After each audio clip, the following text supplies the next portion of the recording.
Once upon a time, I started telling my terrible dating stories on the internet. And I said, girl, this needs to be a podcast. And I said, okay, but how do I do that? And I said, don't worry, I got you. And I'm like, okay, what are we going to call it? I know, it's Rebrand pending.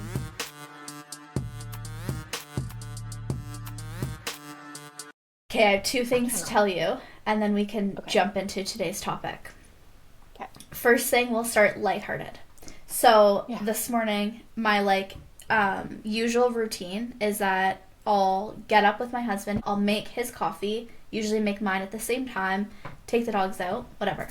This morning, we make our coffees different. So this morning, I'm, making the coffee, and I was still so, tired and half asleep that in my mug, I started adding, I essentially made his coffee in my cup. And then as soon as I started pouring the cream in my cup, and I'm like, what am I doing? And because I was just, so unaware, I had to go, between cups and change them all around. And I'm like, oh my God. Because I was, literally still half asleep. I've never done that before. I couldn't believe it. It was hilarious. Oh my God. The best part is that you would have needed a third cup. Well, it depends which one you made first, but to, switch. Yeah, because, I do mine black, and he does his with cream.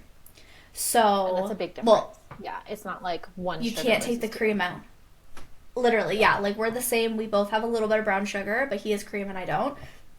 So as soon as I started adding the cream to my cup, I'm like, what am I doing? So yeah, third cup, pour his in, or his into mine, or his back. But, this mug, don't let it deceive you. This bad boy holds a lot of coffee. And I was surprised because, our, takeout, little Yetis, the medium-sized Yeti, I thought, that's a pretty big coffee. This has, 30-40% more in it. Oh, wow. I was very surprised. So, now for what else happened this morning. And I'm not even kidding you. I could actually cry right now thinking about it because it scared me so much. So I think this will come out after our, spiritual episode. But I'm sure there's a logical explanation for this. But, oh my God, I'm actually going to start crying. It was actually really scary. Okay, so I was in the kitchen, doing some stuff this morning. And I look at my sink, and my sink is running. And I'm like, oh, I left it on. I turn it off. I walk away. I come back. The sink's running again. Not full, but half. I turn it off. And I'm like, okay, on all the way, off all the way. It's off, 100% it's off. And I walk away. And it happened again. And it happened 5 times this morning. And I'm not lying to you. And I was so freaked out that I had to call my husband. I'm like, can you just talk to me right now? Because I'm scared because I'm obviously home alone. And I'm like, this is creeping me out. So maybe the little faucet handle's failing. I don't know. This thing's 2 years old. Mm-hmm. We have a new kitchen. So I put something up against it so that it can't fall back. Because I'm like, okay, now if this cup falls over, I'm leaving the house. I'm not staying here today. So we'll see what happens when I go back out to the kitchen. But, I was actually scared. I'm like, this is really creepy. And on top of that, I was listening to a podcast in my headphones, and they were talking about death. It was burner phone, which is usually really lightheaded, but somebody called in and was like, how do I deal with grief? One of my friends died. So Des was talking about, his parents, and one of his best friends died. And then this starts happening to me. And I'm like, stop. I need no signs of anybody. I'm sorry. It scares me. We will reconnect when I am where you are. Okay? Please, no messages. No. Yeah, find another way. Contact Hazel. She will let me know. Yeah. Don't do that. They're gonna come knocking on the door and no one's gonna answer over here. There you go. Screw that. Yeah. That was scary. What do you think? Do you think it's just an actual mechanical faucet issue? I think it could be either. But I think if it is something spiritual, and like I don't really believe in coincidences are not just like coincidences, right? Like I think there's some kind of meaning somewhere. So the fact that like it's called synchronicity when things line up like that, like talking about listening about death and then perhaps a dead person trying to tell you of something with a tap. Um, but like I have told you before, boundaries. Stop. Literally. Yeah. I have two more things actually that reminds me of what happened on the weekend Yeah. / last week. Okay, I'll start with the last week. So the phase of life I'm in right now, as you know, is I quit a really busy job. I got a more manageable job so that I could focus on my like photography, videography company. So I go my very first day at my new job. And my boss was like, I want you to come meet all these directors. They were leaving the building, but she's like, come out to the hallway, meet them all, then go back to the office. So I'm like, okay. So I meet them all. And one of them is like, would you mind taking a photo of us? And I was like, yeah, absolutely. She hands me her phone, and I'm like, let's go stand down here on the hallway. The wall is much nicer for the background. And she goes, oh, wow. And she's a photographer. And in my head, I was like, yes. So I'm like, I don't know. For me, I feel like that was a little bit of a sign that is kind of like a confirmation of like, I'm on the right path. I hadn't even been at work for like 2 hours. Even though that lady was making fun of you. Yes. That's okay. It is okay. She's gonna have a great photo. Joke's on her. I took a couple. She had an awesome photo. But yeah, like, I didn't take it as like making fun. Like, she was like super nice and like playful about it. Whatever, haters gonna hate. Yeah. Yep. I was like, ooh, this is a sign. It's like confirmation. I'm on the right path. If that's how you take it, then that's how you're meant to take it. Well, and I keep on looking at these things, so I could be just like totally making things up, but like anywhere I can get like a confirmation, I'm like, yes. Yeah. So That's the fine. second thing. Yes, tell me. Sorry, I cut you off. Tell me. So there's a house for sale that I've been watching now for, I don't know, like 4 to 6 months, right by my best friend, and I want it so bad. Yeah. So we've been watching it because it's a little bit out of our price range. So it keeps slowly coming down in price. So now it's like it's not quite on budget, it's a little bit over, but it's like, it's close. So I'm like, okay, we should go and look at it. So we planned a snowmobile trip this weekend. I think it was on Saturday we went. We drove by the house. Like, unplanned, like not right by it, but very close. We drove by the road, and it was like just like a little bit up. Mm-hmm. But I was like, okay, that's crazy. And then also my realtor sends me information about it. My last name is Jackson. It was built by Jackson Homes, and I'm like, another sign. Should I buy this house? So hopefully this week we'll get to go look at it. Yeah, that's exciting. Very. I love when you just like are hit with something, and then you're like, oh, like it's validating somehow, so it makes you more comfortable with whatever you're doing. Totally. Because sometimes like things like that can be really scary. Like, I remember when we bought our first house, I was like terrified. Like, it's a huge expense and a big commitment, and thankfully, this is like pre-COVID. We took like a month pretty much deciding. We came and looked at the house like 4 or 5 times until it was like, okay, let's do it. Like, I was so nervous, and I'm like, is this the right one? Should we wait a bit longer? And it was just like all these things, which was good because, as you know, during COVID, people were just like buying them left, right, and center. Yeah.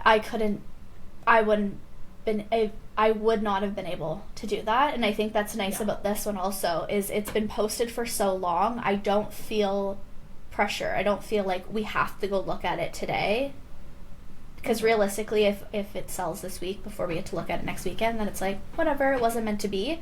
But I like the feeling of not feeling rushed. Take your time, go look at it, and feel you're always going to be uncomfortable with the decision, but yeah. I cannot imagine having to buy a house in a seller's market the way it was in like during COVID. Like some people are buying Yeah, houses with just seeing them online. I Like know. no inspection, nothing. You don't even know what's going on in there. Yeah. That's crazy. And I'm worried that, like, the people that did buy those houses now, like, mortgage rates are going to renew higher. They're going to want to sell. What if you can't sell for what you bought it for? And I know, like, most realtors that I've spoke with will say a house will never sell for less. But it's like, I don't know. Like, maybe in, like, 5 to 10 years, it's going to come back up. But I can see right now, like, that window of, like, things aren't selling for as much as they were, and there's a little bit more on the market right now, so you have things to choose from. Yeah, it's definitely like I don't think that things will increase so drastically as they did like 2 years ago. Like it takes time for things to appreciate, right? Yeah. Um, and I think anyone who doesn't understand that what has just happened is not normal, may be in for a shock. Because that's, you Mm-hmm. know, like a $150,000 house is not turning into 300 anymore. No, unless you put like some work into it, some serious work. And I mean, good luck finding $150,000 house. To be honest, like unless it's one of the like No, little mobile homes, like I don't know, even those. those are not even 150 anymore. I've checked. Yeah. I looked. Yeah. No. Which Yeah, some of them are because they super cute. honestly, some of them I'm like, um, it's a mobile home, but it's like nicer on the inside than an actual home, like an actual studs and whatever home. More complicated. Yeah. Let's talk about scams instead. Okay, let's Okay, get I got into a it. list of scams. Um, and some of these honestly get me really riled up, okay? Okay, I'm Okay. excited. Okay. Dating apps. Scam. We know they're a scam and we still use them with this like not false hope because there is like people get in relationships or find whatever they're looking for on dating apps all the time. But like dating apps need to make money, so they need to keep you on the app. Yep, Like valid. it's a business. And so I have heard things like, and I don't know because I've never tried, but I've heard like that Bumble for girls is free, and but for the guys, you have to pay. Oh, interesting. I I didn't have know that, and never I'm not sure that used that's it. actually correct. Like I think this person might have been mistaken, but he was like, "Yeah, I had to pay for this," and I was like, "That sucks for you." Maybe he Um, didn't read the like you know how sometimes it'll like prompt you to pay, but then there's like a yes, tiny little X or a like skip hidden somewhere on the page. yes. Yeah. And actually, I have paid for dating apps, and I don't think that, like I thought maybe if I went on one where you had to pay, the quality of people would be better because they're more invested because they've made a financial investment. Not the case. Not the case. uh, That like that thought pattern scam. Also, I scammed myself. Okay. Yeah. I thought it was going to be something, and it wasn't. It was nothing. It was not great. that's actually funny though. Like that's such a good observation that you're so right that dating apps want to keep you on the app. Otherwise, if everyone was finding love like super quickly or whatever they are looking for on the app, they'd be gone. Well, if everyone was finding love super quickly and they were doing something to facilitate that, then they should be charging for their service, Valid. right? Like that's because there would be a like a measurable product at the end, I guess. Yeah. But that's just not how it is. Yeah. So, yes, dating apps are scams, but we still use them Fair enough. because what else are you going to do these days, right? Sometimes you're bored and you don't want to leave the house to meet someone. Sometimes it's like it's like window shopping. Yeah, Let's see see what's what's out out there. there. Yeah, Valid. that's really it. Okay. Okay. Everyone's on their own path. Go ahead. It's true. Okay. These reels and TikToks that promise, like, they promise you to make money really fast doing no work. Correct. Scam. Like, no, that's not real. So usually what happens, I think, is like they're selling a course and the course is how to make money, but they only make money from selling the course. Exactly. Right? Like that's a pyramid. I don't know if that's a pyramid scheme. Actually, I don't know what a pyramid scheme is. Really? I could not explain it to you, but I feel like please don't get tricked by this. No. Like the thing is, if you want to make content and it's part of your like business journey, part of your strategy, 100% get a coach, take a course, learn about it, but to be tricked into, oh, just buy my course, do no work and make a ton of money. Sorry, no. Like if you're going to make a ton of money, it's going to take a lot of work. And if you're making money quickly without putting in work, it's probably illegal. Even illegal things take a lot of work. How do you know that, Kristen? Not from experience. Yeah, and I'm sure there are cases where people get into like whatever niche industry first and make money because they're the first ones there. But I also think that anything we see, like I think the problem is that people don't realize how many people are out there. Period. Like, if the only people you ever interact with in a week is like even 1,000 people, like when TikTok shut down in the States, that it was like 70 million accounts. Wow. Right? So there's just so many more people out there that it's not, I think the scope of what people, am I explaining this right? Probably not. Does this make sense? Like, what I'm like understanding there's more from people it is, out there trying to do what you're trying to do, and it's like, but you're just, because there's so many people, like it's not easy. Like, just because you're there doesn't mean people are going to come and buy from you. You need to have a high quality product, and it's going to take work. Like, you can't just like post a video, like one video, and get a ton of views or get a ton of people messaging you. Even if you get a ton of views, like we talked about that the other day, of like, there's getting high views, but then there's also getting engagement, messages. Like, is it actually your client or potential client avatar seeing those videos? And if not, the views mean absolutely nothing. And it, like, I'm trying to think, like, scientifically, statistically, it takes like 8 times as someone being exposed to you before they will consider buying your product or your service. So like one video, I'm not going to cut it. 100%. Completely agree. Like 2 hours a day, I'm not on board. I think it's a scam. Don't do it, people. Don't do it. Yeah, no. If you want to make money, like, do something that you believe in, something that you enjoy, and put real effort into it. Like, don't waste your time on a get-rich-quick scheme. You're probably just going to end up wasting your money.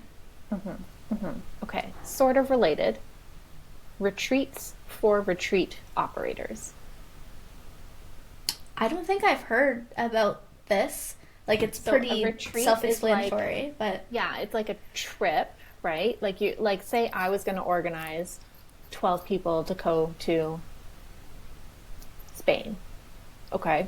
And so I'm running the retreat that they're coming to, and we're going to do yoga. It's a yoga retreat, right?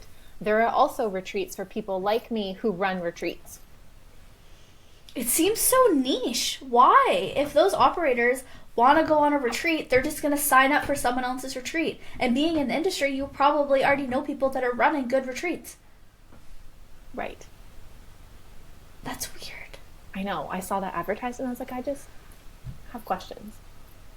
And I question the, like, not the legitimacy, because I'm sure that they provide value to some people, but I don't think that, like, if I was a yoga instructor, I would want to go with other yoga instructors, not retreat operators.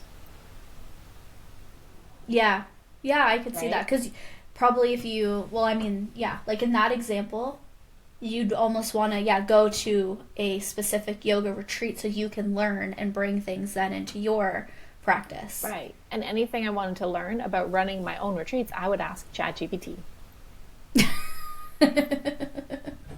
Valid. I don't know. I was like, I don't know about this one. Okay.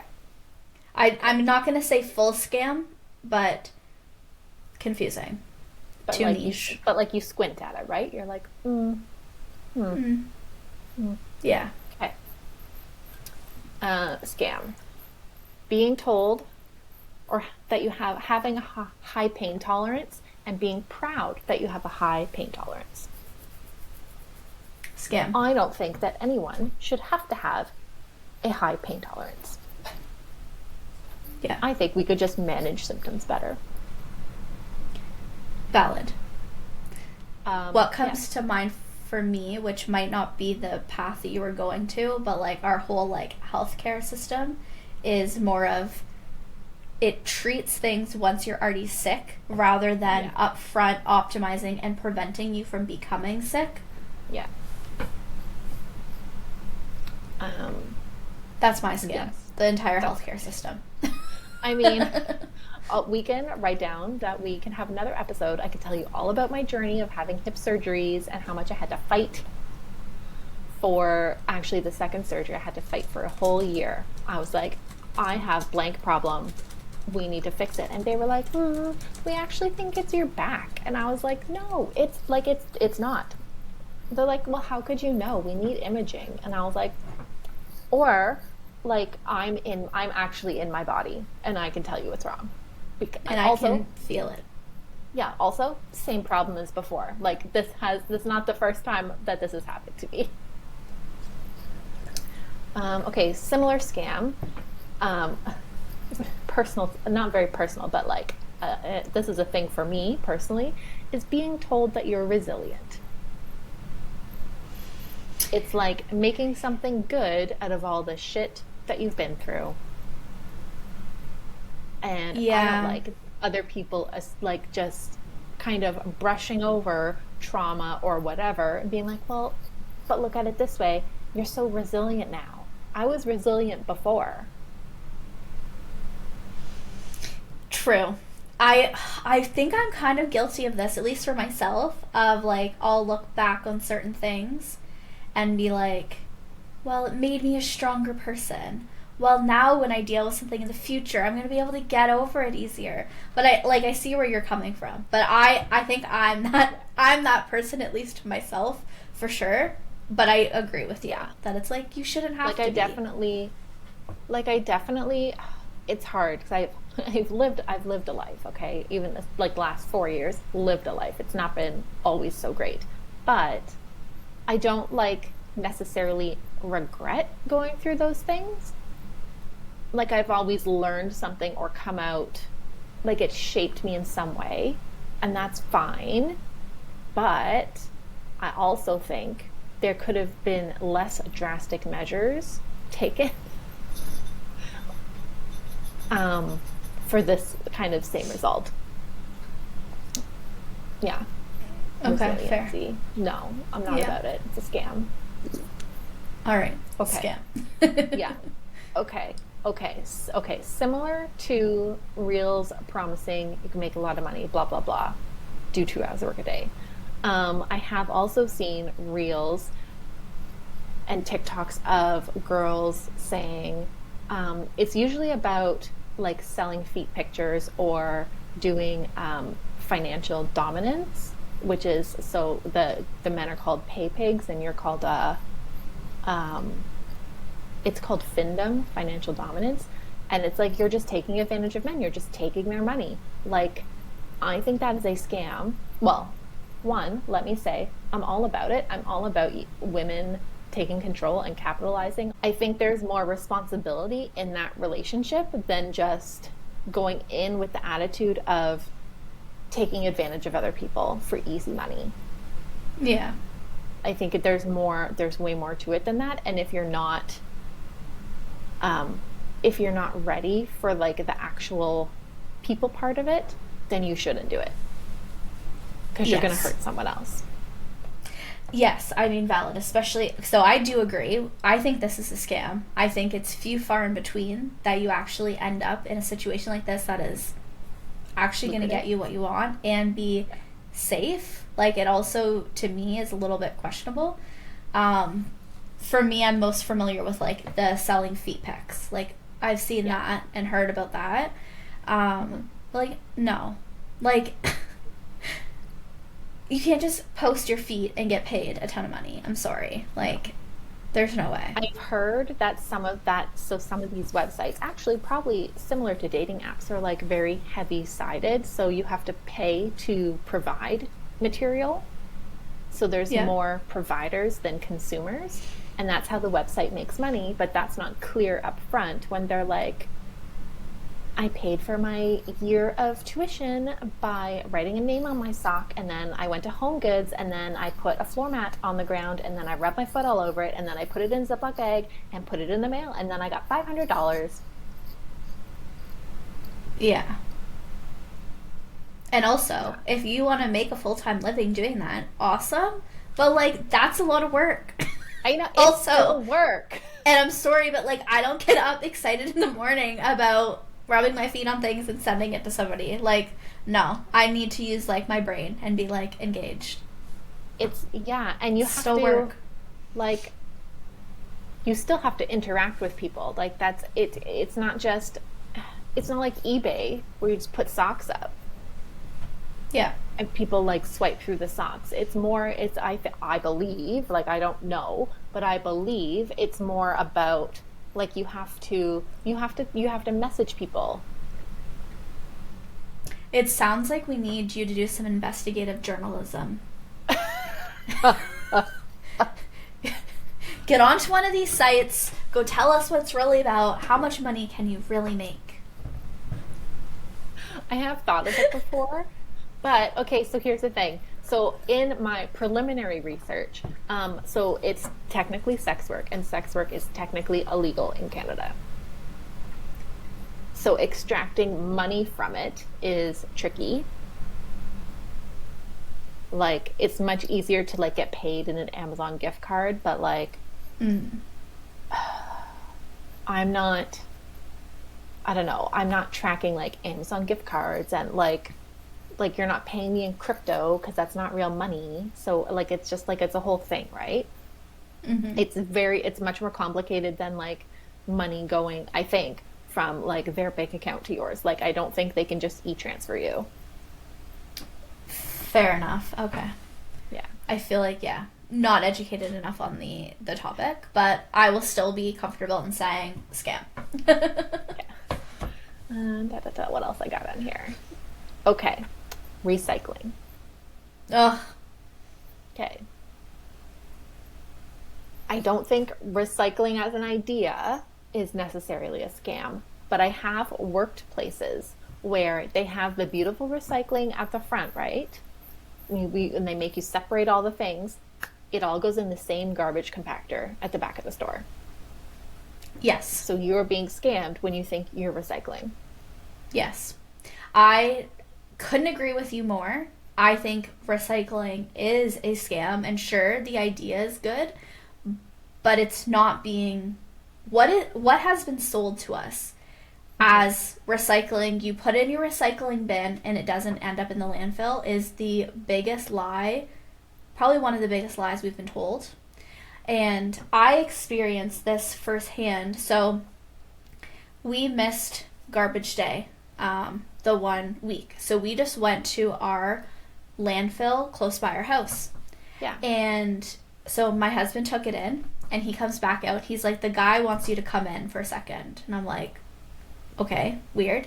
He went through my recycle bin, and because I had what I thought was recycling in there. It has the little recycling logo on it. I put in my recycling bin. He went through and he's like, yeah, this is garbage, this is garbage, this is garbage. We can't do anything with it. We can't recycle it. So yes. On the recycling symbol, the higher the number is the more times that material has been recycled before. So the higher the number, the more like new material needs to be added to it for them to recycle it into a new product, that eventually it doesn't make sense. So here, our recycling facility will only take up to a number 3, I think. It might be 4, but I think it's 3. So recycling 1, 2, and 3 is all they'll take. But if you look at a lot of your packaging, like any plastic bags or anything are like a recycling number like 5 or 6. So it's actually garbage. Same with like water bottles and stuff like that. Like it's all actually garbage. So even though it leaves your house in the recycling bin, when it gets to a facility and is sorted, it's being put in the garbage. And even if it leaves there as technically recycling, like CBC Marketplace did a whole investigative thing where they put trackers on materials, and I think in Canada it's like over 90% of our recycling is actually going into the landfill, and a lot of it ends up in like third world countries, and they just have huge garbage piles. Like, it's actually crazy that like nobody's doing something about this. It drives me actually crazy. I hate it because there's only so much that we can reduce the products that we buy, because like going to the grocery store, like sure I bring my own like produce bags and my own reusable bags, but then like so many things are already packaged, and it's like, what, am I just not going to eat all these things because they're in packaging? Yeah, you can't buy like margarine and like put it in your own container. Literally, like you're kind of at the mercy of the suppliers, I guess. Yeah, well, and that's where I think like the government should come in. Like there should be standards and regulations about what you can package, and if you are producing packaging, you should be responsible for what happens to it. Like there should be a full circle evolution of every single piece of packaging made, and also like every product, like similar to how we have like the safe like battery return, right? It's dangerous to throw batteries in the landfill, so there's battery returns. Okay, well, like what about everything else? Especially with like all this shit we're ordering off Amazon, everything's plastic, right? But they take no responsibility. They're selling it to you and it becomes your responsibility, but then you don't have any options, so it ends up in the garbage. Yeah, on board. I knew about the numbers. I thought we only did 1s and 2s in Ontario, but maybe it is 1, 2s, and 3s. But like, I also don't check the numbers, or some things don't even have numbers actually. And I'm like, I don't know, I think it's plastic, so I put it in the blue bin. Yep. And it probably costs Crazy. more. I would question how much money they spend on labor to do all the sorting versus how much we make from the actual recycling.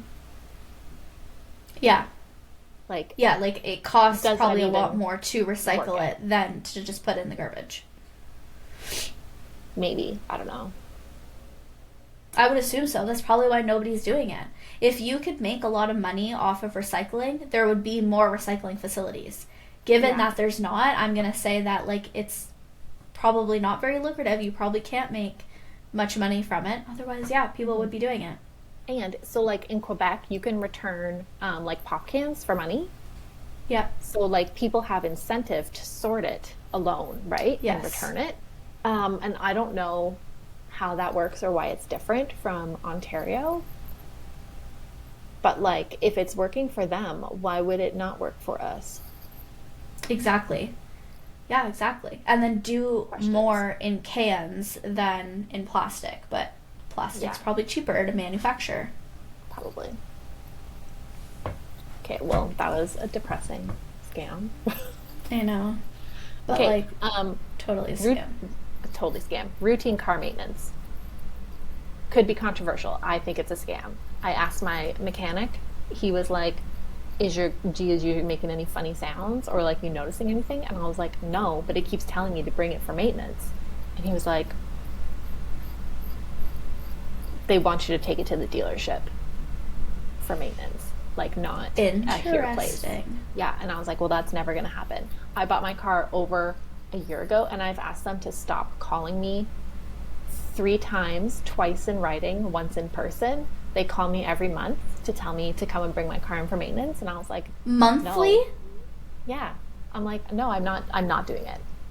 Okay, so I agree with you that monthly is like, that's crazy. I do know when you get a new car, a lot of the warranties that you have are dependent on doing the maintenance. Yeah. And then if something still goes wrong, they'll replace it. Now, I do not have a new car. I am against. I also think buying new cars are a scam, and I am totally against it.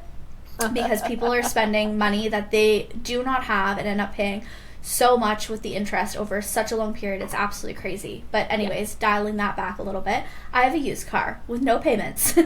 I do routine car maintenance 100%. I feel like my mechanic is a solid like company. It's like local, small business, and they're awesome.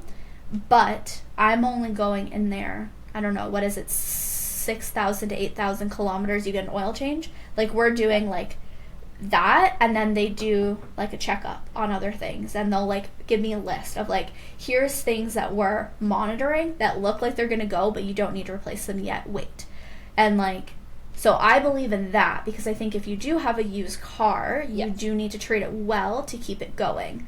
Yes. And this could be a running theme on the podcast, because my plan is to literally drive my car until it doesn't drive anymore. So we're at like almost 240,000 right now, and it's doing great. So I'm going to just keep on doing that until it doesn't make sense to repair it anymore. Yeah, literally same. My previous car, I drove it, like, there was, like, rusted holes in it, okay? But, like, I drove it until it, like, not that I didn't take care of it, but, like, what do I care if there's, like, some rust places? Like, I don't care about how it looks necessarily. So I drove it until I felt unsafe in it. Like, there was, like, a freak accident, and, like, the brakes stopped working, and I was on the highway. Yeah, I was fine, because I'm basically I basically Tokyo drifted to the side, and it was fine because I'm a baller. But after that, so I got it fixed, but after that, anything went wrong, and it was just like probably like short-term PTSD from that. But I was like, I just felt like I couldn't trust the car anymore. So whatever, I sold it, and I just got the newer version of the same thing, because I'm not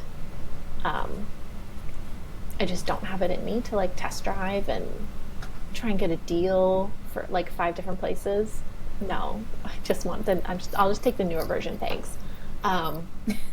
You're like, I know I like this one, just give me this. Yeah. I was like, oh, it comes in green? Perfect.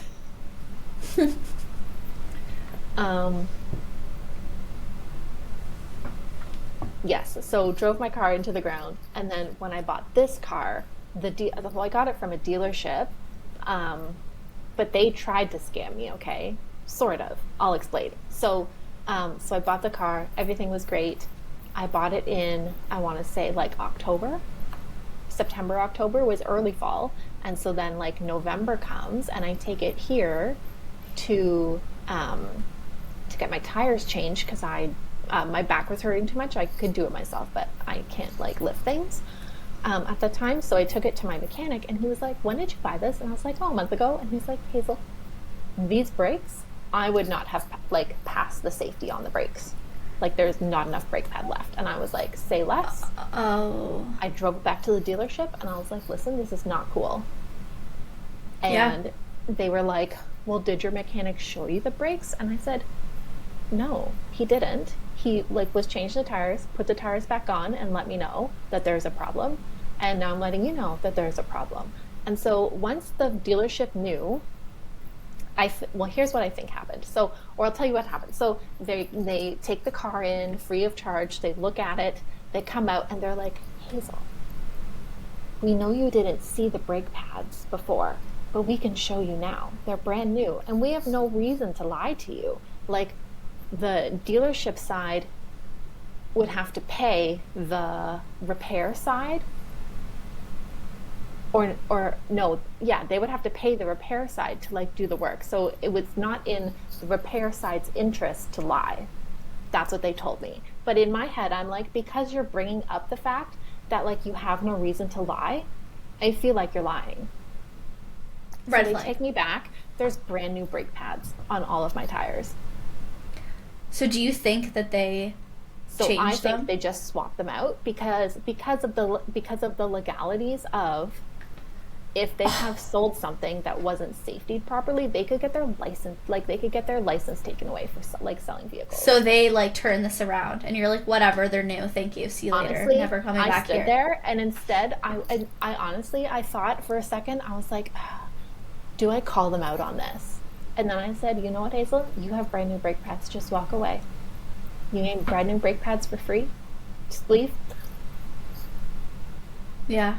So I left. And then I told my brother, and him and his friends had a real good laugh about how the dealership thinks that they pulled one over on me, but I know that they pulled one over on me. And at the end of the day, I got what I wanted, which is a safe car. So, Win-win. yeah. And then And they just lost a customer. oh, well, they're pretty far away, but like I went 2 hours to get the deal that I got in the color I wanted. But like for sure, I would never, I don't know, like just never would deal with them again. Yeah. Yeah, no. Scammers. All of them. 100%.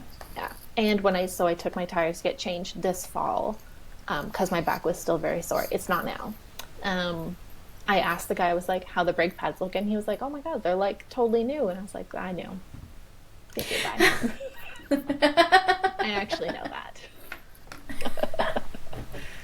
Yeah. I mean, I think I would love to see. So my mechanic, they have a lady mechanic. Her name is Hannah, and I love that they like champion her and all these things, right? That's actually why I chose to go there, and it's walking distance from my house, so I can just drop off and walk back. But love that they have a lady mechanic. I would love to see like women selling women cars. I think that would make women feel so much more comfortable. Yeah. Actually, now that you mention it, I think every time I've bought a car, it's always been from men. Yeah. Always. And they're like, now, my last vehicle, though, like, I actually, it's kind of weird. So, I grew up 4 hours from where I live now. So, I went where I live now to go buy a car. The salesman, him and his parents used to live in the house that my parents live in currently 4 hours from here. mm-hmm. Which is super crazy. And he's my cousin's cousin. How on earth did we run into each other here in Ottawa is what I want to know. I don't know. Like, literally, he's like selling us the car, and I'm like, okay, I'm like pretty sure it's this guy. So I was like, are you so-and-so? And he's like, yeah. And I'm like, I'm so-and-so. He's like, I thought you looked familiar. And I'm like, how did this happen? How are we crossing paths right now? This is crazy. My parents literally live in the house that his parents and him lived in. Like, insane. That's great. That's so funny. Yeah. Wild. But did that make you feel more comfortable buying a car from him? Yes, it did. And I will also say, so we had bought a car from him, and when we test drove it, I was like, what is the smell? Like, it smells bad, my nose hurts. And they're like, well, they just did a bunch of repairs when they got it. It's probably just new, like, off-gassing, burning off, whatever. So, like, okay. So, anyways, we ended up buying it. And then we had it for, like, a month. And I'm like, hey, the smell hasn't gone away. So we call him. I'm like, look at it. So it turns out it was a Subaru, which are known for burning oil. So, essentially, they agreed to take back the car, no problem. We just had to buy a car with them again. So we were a little bit limited because we were buying used. So we ended up spending a little bit more, which was totally fine because we got a better car. But I felt comfortable because I knew him, and I felt like he was being very honest. And they took back a car when really they didn't have to, really. And we're like, here, this is what we have available. This is what we recommend. And I was like, okay, sure, let's do it. Yeah. We ended up getting a better car out of the deal. So, The other idea I had for the car industry is like some kind of middleman, not middleman, but like advisory service, like a real estate agent, but for cars, which I Yeah. actually think does exist. I just think it should be more, I just think there should be more of it. True. Because, like, what do I True. know about it? Like, literally, I'm like, oh, look, a green one. I know. It's actually funny that you say Yeah. that because I was thinking this week about real estate agents. Yeah. And I think they have such an important job that they do because it, like buying a new house and the deal you get, it feels a lot more fair because it's two like third parties dealing with it. So it's like if it was the homeowners talking to each other, there's a lot more like room for like deception and like depending on your like intimidation skills and if you're really good Yeah. at negotiating, like it could very easily be unfair, but like leaving it in the hands of the realtors, I think like it makes me feel more comfortable about it. Um, so I think they have like such an important job to play, and I think same thing goes with like car dealerships and having relationships with people. Like I feel like I have a really good relationship with my realtor, so like I trust her. Like if she's giving me advice and recommending things, I feel very like trusted with her. Yeah. The other thing realtors do is that they will tell the other people no for you, Yep. right? Which can be uncomfortable, right? It's the same if you like want to go try out a gym and they're like, come for one free workout, and then you go for the free workout and then like hound you for the next week on the phone, be like, what do you think? Do you want to sign up for a membership? And you like, Yeah. how am I supposed to tell you like politely no, like stop calling me? Or Yeah. maybe you did and they were like, did you change your mind? Right? Like Yeah. the realtors do that for you because every single showing you go to, the other realtor wants to know like what you thought and if you think you want to see it again or make an offer or whatever, like, you know. Yeah. And there have been, I remember looking for my first house in the valley, like there were times we would just walk up and I'd be like, I'm already a no, and she's like, okay, what am I going to tell them? I'm going to tell them you didn't like the layout. And I was like, sure. Next. That's so funny. Yeah. Okay. Last scam. The diamond industry. I've done a little bit of research, but like Ooh, scam. okay. Lay it on me. Yeah.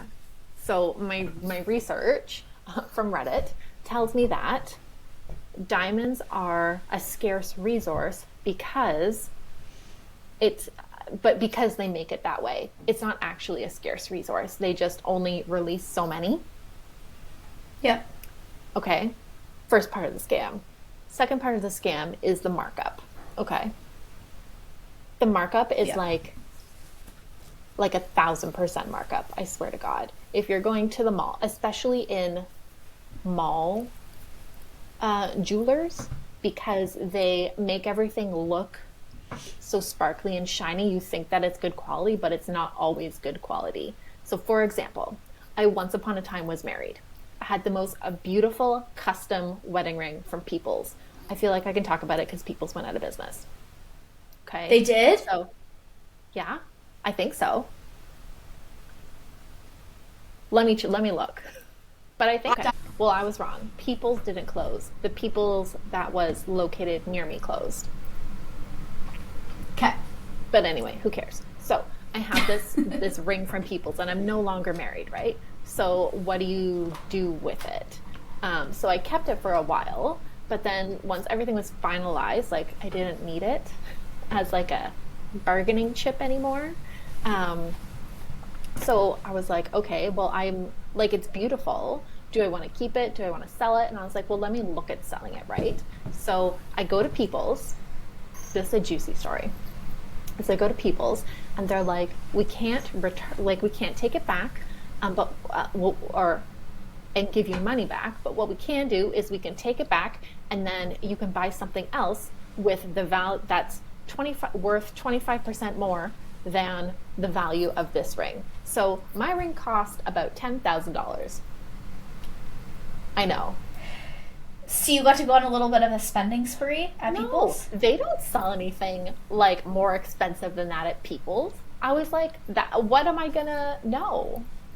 I don't. But you couldn't get like multiple things though. Why?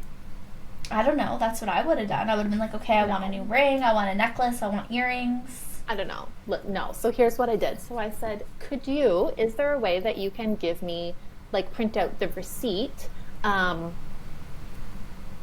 I'm not sure, like, if I want to sell it, I want to get it appraised and compare, like, not sure, right? So they were like, so the problem was, though, they were, they were only wanted to look up my phone number, not my ex-husband's, like, profile and phone number, because I'm not him. And I was like, well, like, I didn't tell them that we were not married, but I was like, well, but it's my ring. So I talked them into it, and then they couldn't find it in his profile. And Kristen, I was not wearing my glasses that day, because I wasn't wearing glasses all the time at the time. Don't they turn the computer screen around and they say, is it this one? And show me a ring that I didn't own. Under his profile. In his profile. And I was like, nope, that's not it. So was this a ring before you or after you? After. Because it was like one of the last purchases. Yeah. And I was like, fuck, I wish I didn't leave my glasses in the car. Sorry, can you read that number? Is it more or less than 10,000?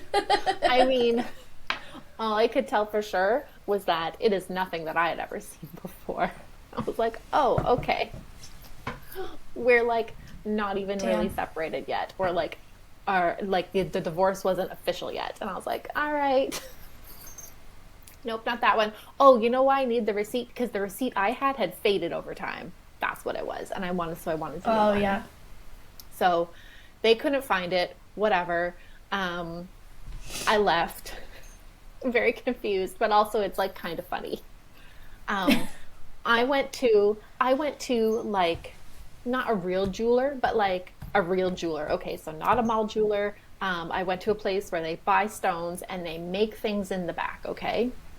And what he explained to me is that when you buy diamonds from a mall jewelry store, they mislead you vastly. So my diamond was like a quality H with an imperfection, and that's like one of the lowest qualities, right? But because, or how he explained it, he was like, it's really not that good. And he was like, but in the mall, like, they make it seem like there's way more other letters after H that are worse. And he's like, honestly, they're not really. So I sold my ring.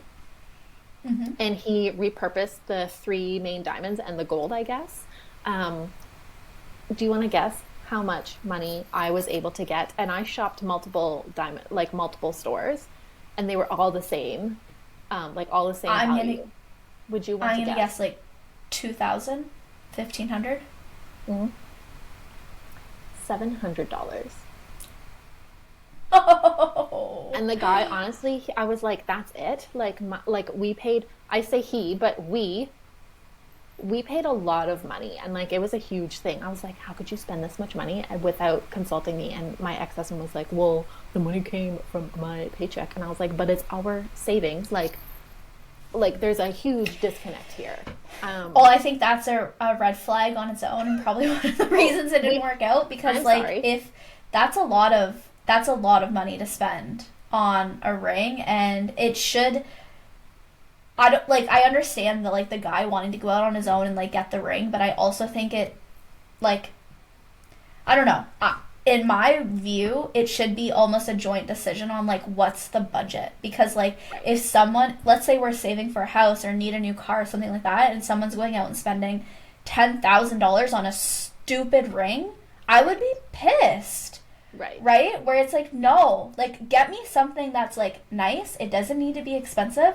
Later down the road, when we're, more financially established, then let's upgrade. If we make it 5-10 years, let's upgrade. You don't need to start at the get-go spending it's not about the ring. It's not about that. It's not. Was it the most beautiful thing I've ever seen in my life? Yes. Had I known it had cost so much, I would have been like, no. I have family heirlooms,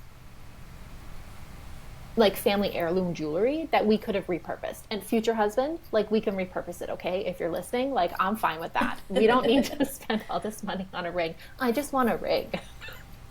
Exactly. Yeah, $700. And so what this new jeweler was explaining to me, all these things about the mall jewelry stores, and I was like, oh, like, no one knows this. And he's like, I know. And he was like, honestly, there's not a lot of room for me to make money giving you $700. And I was like, I understand, and thank you. And that was my spending money when I went to Bali. So it all worked out for me, but I don't think people understand the markup and like the fake exclusivity of diamonds. And I think that it is a scam. Also, there's a stone called moissanite that looks like a diamond and is like literally a fraction of the cost of diamonds. Yeah. Do you know about the man-made diamonds now? Yeah. Or I think it's lab-grown is what it's called. Yeah. Yeah. And which I think is a good option because it's more sustainable, better for the environment, and a little bit cheaper. And it's the exact same, like, molecular structure. Yeah. It's just not taken out of the earth by a child. Maybe. Right? Yes. Yes. So, yeah. Diamond. Don't do it. Well, I mean, we like diamonds, but it's more complex than I think people realize, that whole industry. Yeah. And I think a lot of people do know that, but like choose not to look into it further because we're told that we should love diamonds and they're beautiful and they're exclusive and you want them. And that's what people do. Right? Yeah. No. I'm all about doing the opposite of what other people do. It's fine. Same.